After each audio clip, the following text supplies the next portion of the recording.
Bonjour à tous. Aujourd'hui, présentation du logiciel Tinkercad. Tinkercad est un logiciel en ligne qui permet de faire de la modélisation 3D à des fins d'impression 3D par la suite.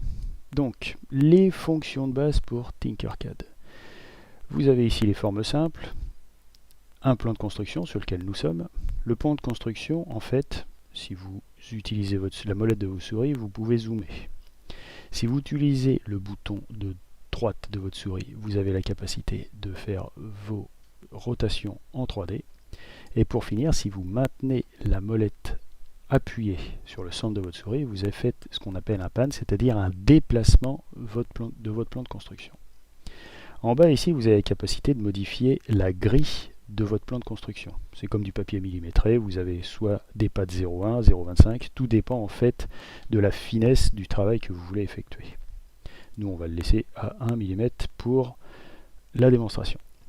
En haut ici, vous avez la boussole qui vous permet en fait de regarder suivant des vues bien précises. Vue avant, vue de haut, etc., etc. Il suffit de cliquer 2 fois sur la vue sur laquelle vous voulez vous orienter. Vous avez le zoom identique à ce que vous avez sur votre souris. Ici, ça vous permet de faire rien du tout. Et celui-ci, de revenir à l'origine. Ça, c'est ce qu'on appelle la vue en perspective. Soit je bascule en vue 2D, soit en vue en perspective. On va voir après ce que ça va donner. Dans un premier temps, on va utiliser la règle. Je clique sur la règle, je la déplace sur mon plan de construction, pardon. Je zoome un peu, je la positionne à l'endroit où je veux. Alors la règle nous permet en fait d'avoir une origine, un point 0. Si je clique sur cette origine, regardez ce qui se passe, la règle tourne. Ça permet de l'orienter suivant différentes positions. Si j'appuie sur le X, fermeture de la règle, je vais en mettre une. Et pour terminer, on a cet élément-là qui permet d'utiliser l'extrémité ou d'utiliser le milieu. Bon, pour l'instant, sans exemple, c'est pas facile de comprendre à quoi ça sert. On va rester sur utiliser l'extrémité. Sur Tinkercad, vous avez deux types d'outils. Ce qu'on appelle des solides et des perçages. Ça, c'est pour créer de la matière et ça, c'est pour en enlever. On imagine que cet élément-là, je le positionne à l'origine. Il mesure 20 de largeur, 20 de profondeur et 20 de hauteur. Regardez si j'utilise cet élément-là. Ici, la cote par rapport à l'origine de ma boîte est à 10. Le milieu est à 10 de l'origine, sur une largeur de 20. Si je clique ici, regardez ce qui se passe. Je suis à 0, 0 et 0. Ce qui est tout à fait normal parce que je ne suis plus au milieu de ma boîte, au centre de gravité. Je suis vraiment sur l'origine. Je vais modifier la boîte volontairement. Ici, en longueur, je vais mettre 30. En hauteur, je vais mettre 30. Et en profondeur, je vais mettre 30. Donc j'ai un cube qui fait 30 par 30 par 30. Si vous cliquez dessus, vous la maintenez, vous la déplacez, regardez. Ici, je suis à 19 par rapport à l'origine.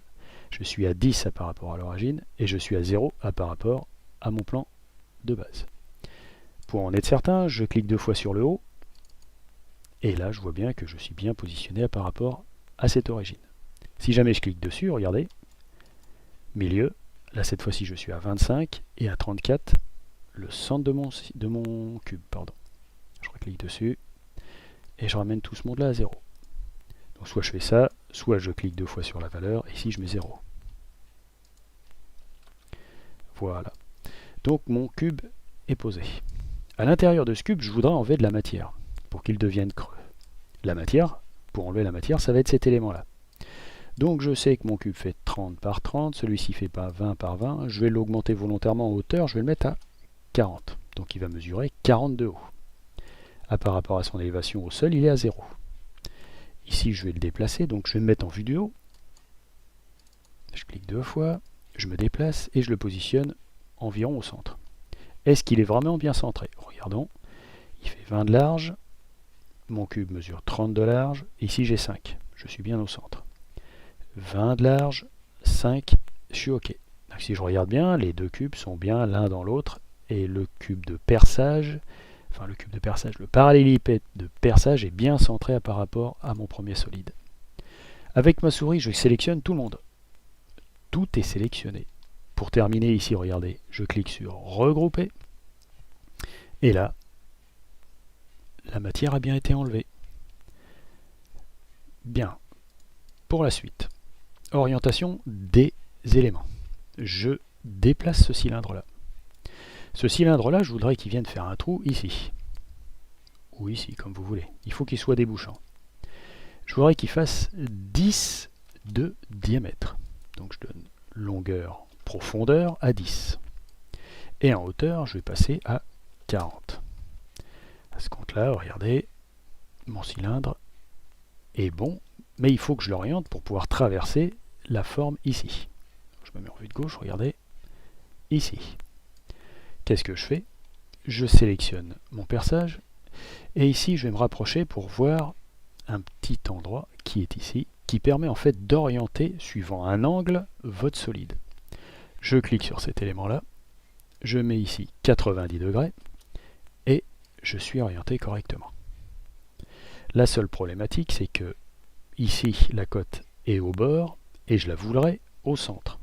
Pour ce faire, comme vous l'avez vu au début, je vais cliquer ici. La cote, cette fois-ci, est bien au centre. Il fait bien 10 de haut, 10 de large, donc c'est bien un cylindre de 10 de diamètre. Je vais le positionner dans mon élément. Comment savoir s'il est positionné correctement? Alors on va déjà regarder par rapport à la vue du ciel, en haut. Ici j'ai 14. Cet élément-là fait 30, donc si je veux être au milieu, il faut que je mette 15. Là j'y suis. Cette cote-là, peu importe, mon cylindre débouche des deux côtés. Ensuite, je vais mettre suivant l'autre vue, c'est-à-dire ici, en vue avant. Ici, je suis à 20, à la place de 20, je mets 15. Je suis bien centré. Cette fois-ci, je sélectionne tout le monde, et une fois que tout est sélectionné, je fais regrouper, et c'est bon. Voilà, vous avez le début pour pouvoir commencer à travailler sur Tinkercad. Je vous dis à plus tard.